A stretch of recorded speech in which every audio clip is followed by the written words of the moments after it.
Bonjour, je m'appelle Nathalie Yamb.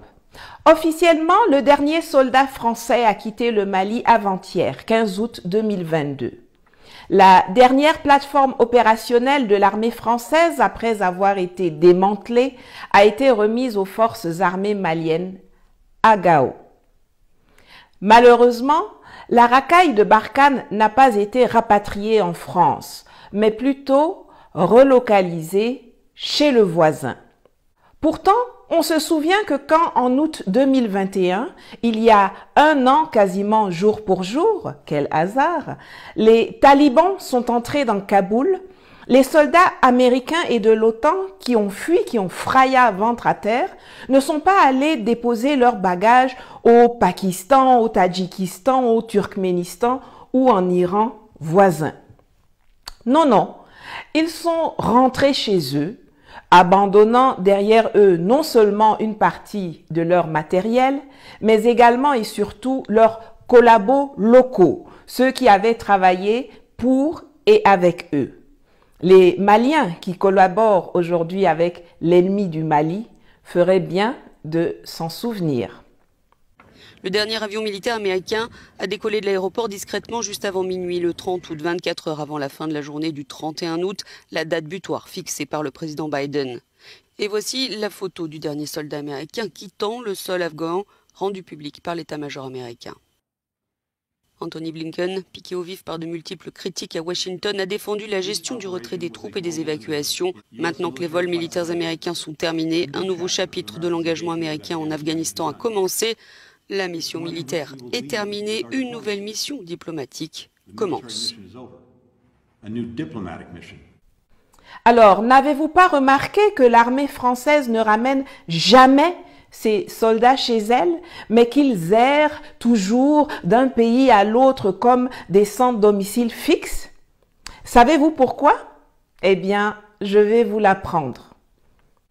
C'est parce que les hommes au pouvoir à Paris savent très bien que le ramassis de mercenaires et d'étrangers qu'ils ont réunis au sein de la Légion étrangère et qu'ils déploient en Afrique et en Asie sont une source de problèmes qu'ils ne peuvent pas gérer en France.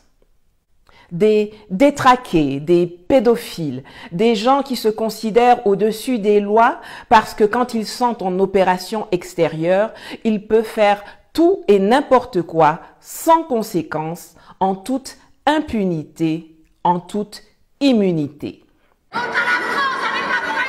Colère et consternation pour les proches de l'ancien adjudant-chef ivoirien Firmin Mahé après le verdict de la cour d'assises ce vendredi. C'est une parodie de justice. Ils ont reconnu avoir tué volontairement mon petit-oncle et aujourd'hui on les laisse en liberté. Vous trouvez ça normal? Violeurs, braqueurs de banque, assassins, adeptes de pratiques zoophiles, barbares, tortionnaires, instructeurs de terroristes. Vous imaginez les dégâts qu'ils peuvent faire sur le sol français si jamais ils y sont ramenés de façon durable? Alors, mieux vaut les trimballer d'un coin à l'autre du continent africain. Pourtant, l'ami de Macron, Zelensky, a désespérément besoin de leurs services depuis le 24 février 2022. On se souvient que toutes les ambassades ukrainiennes dans le monde ont lancé, sans gêne, des campagnes de recrutement de mercenaires avec la bénédiction des États occidentaux qui, ma foi, n'ont rien contre le mercenariat, mais tout contre la compétition dans ce domaine comme dans d'autres. Mais tous les mercenaires étrangers qui se sont risqués en Ukraine et qui ont pu regagner leur pays d'origine sains et saufs le disent. L'opération militaire spéciale menée par la Russie pour dénazifier et démilitariser le Donbass, ce n'est pas du jeu. On est loin de Call of Duty ou de la Syrie. Évidemment, les bras cassés rassemblés au sein de l'armée française n'ont aucune chance d'y faire long feu. Alors, on préfère donc les imposer sur le sol africain. C'est tellement plus safe, tellement plus relax. De vrais vauriens nounous. Alors, ce n'est certes qu'une victoire d'étape, mais nous adressons quand même nos félicitations au peuple malien et à tous ceux à travers l'Afrique et le monde qui se sont mobilisés pour le départ de l'armée d'occupation française du Mali. Vous avez prouvé qu'on peut les faire partir. Ce n'est pas une petite chose. La vigilance s'impose.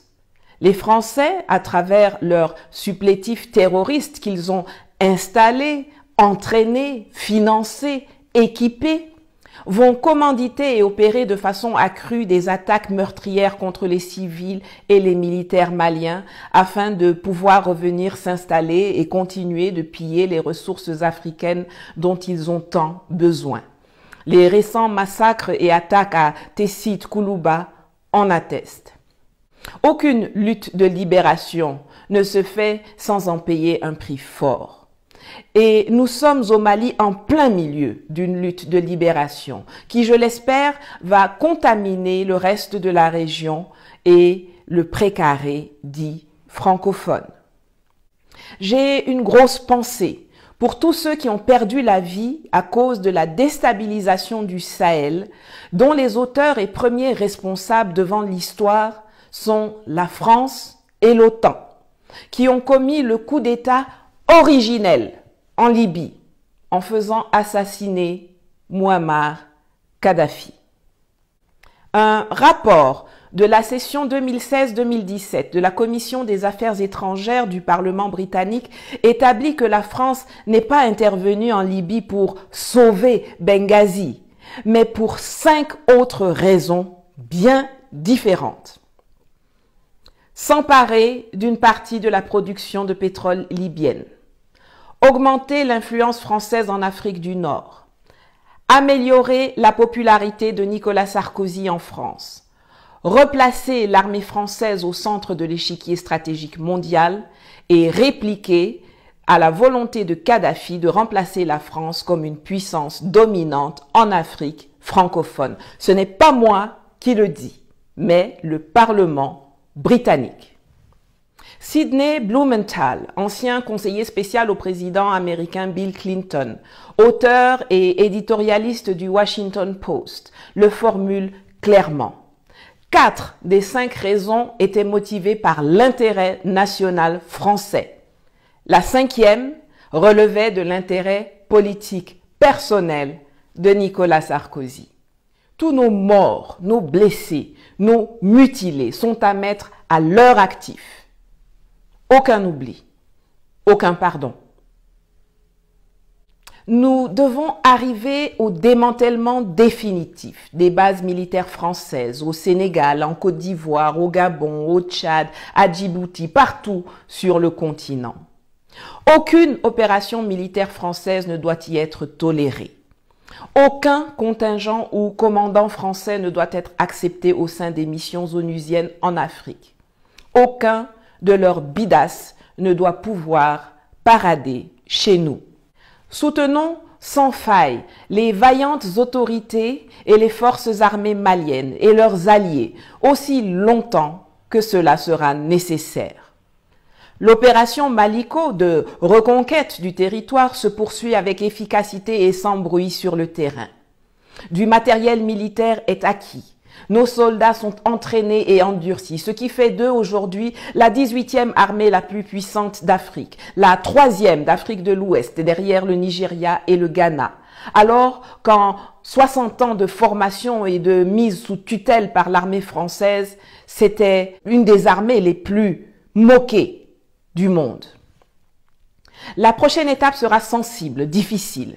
Partout où l'armée française a été contrainte de se retirer, elle l'a fait en minant le terrain et en sacrifiant joyeusement les vies des populations locales sur l'autel du déshonneur éternel qui l'accompagne partout.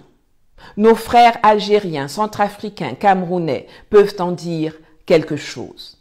Yako, aux populations nigériennes, à qui un gouvernement soumis à Paris impose de recevoir les minables bourreaux de l'Afrique chez eux. C'est à vous dorénavant de vous organiser pour également les chasser au plus vite du sol nigérien. Nous sommes à vos côtés pour cela. À tous, je rappelle qu'un peuple uni, jamais ne sera vaincu. Africains, loin des divisions et des compartiments dans lesquels les colons d'hier et d'aujourd'hui nous ont enfermés, souvenez-vous que nous ne sommes qu'un. Je vous remercie pour votre soutien grandissant. Je vous demande de vous abonner à mes chaînes et à mes réseaux sociaux, de mettre un pouce à cette vidéo, de la partager et de contribuer financièrement à mes cagnottes pour me permettre de continuer à produire du contenu éducatif. Je travaille sur un gros sujet que je partagerai dans une prochaine vidéo avec vous. En attendant, la lutte continue. Aniche.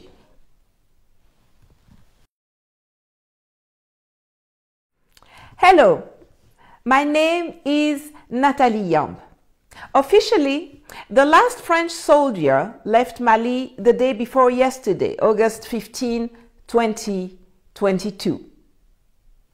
The last operational platform of the French army, after being dismantled, was handed over to the Malian armed forces in Gao. Unfortunately, the Barkhane scum were not repatriated to France, but rather relocated to the neighboring country. Yet, one remembers that when in August 2021, only 1 year ago, almost to the day, what a coincidence, the Taliban entered Kabul, the American and NATO soldiers who fled did not go to Pakistan, Tajikistan, Turkmenistan, or neighboring Iran to drop their luggage. No, they did not. They returned home, leaving behind not only some of their equipment, but also and above all their local friends, those who had worked for and with them. The Malians who collaborate with the enemy of Mali today would do well to remember this. Have you not noticed that the French army never brings its soldiers home, but that they always wander from one country to another like homeless people? Do you know why? Well, I'll tell you. It's because the men in power in Paris know very well that the bunch of mercenaries and foreigners that they have gathered in the Foreign Legion and that they deploy in Africa and Asia are a source of problems that they cannot manage in France. Deranged people, pedophiles, people who consider themselves above the law because when they are on foreign operations, they can do anything and everything without consequence, with immunity, with impunity. Rapists, bank robbers, murderers, zoophiles, barbarians, torturers, terrorist trainers. Can you imagine the damage they can do on French soil if they are ever brought back there permanently? So it is better to carry them from one corner of the African continent to the other. However, Macron's friend Zelensky desperately needs their services since February 24, 2022. It is remembered that all Ukrainian embassies in the world have unashamedly launched recruitment campaigns for mercenaries with the blessing of the Western states, which I believe have nothing against mercenaries, but everything against competition in this field as in others. But all the foreign mercenaries who ventured into Ukraine and who were able to return to their home countries safely say the special military operation led by Russia to denazify and demilitarize the Donbass is not a game. It's far from Call of Duty or Syria. Obviously, The scum gathered in the French army have no chance of surviving there. So they prefer to impose them on African soil. It is so much safer, so much relaxed. So this is only a partial victory, but we still congratulate the Malian people and all those throughout Africa and the world who have mobilized for the departure of the French occupation army from Mali. You have proven that they can be removed, and that is no small thing. Vigilance is required.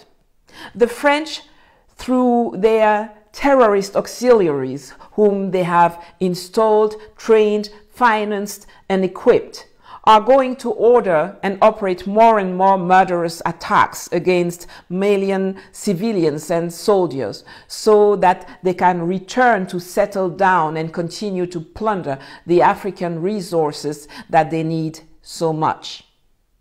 The recent massacres and attacks in Tessit and in Kuluba attest to this. No liberation struggle is made without paying a high price. And we are in Mali in the middle of a liberation struggle, which I hope will contaminate the rest of the region and the so-called French-speaking Pre-Square. My thoughts are with all those who lost their lives because of the destabilization of the Sahel, whose authors and culprits are France and NATO, who committed the original sin, the coup d'etat in Libya by assassinating Muammar Gaddafi. A report from the 2016-2017 session of the British Parliament's Foreign Affairs Committee establishes that France did not intervene in Libya to save Benghazi as alleged, but for 5 other very different reasons. To seize part of Libya's oil production, to increase French influence in North Africa, to improve Nicolas Sarkozy's popularity in France,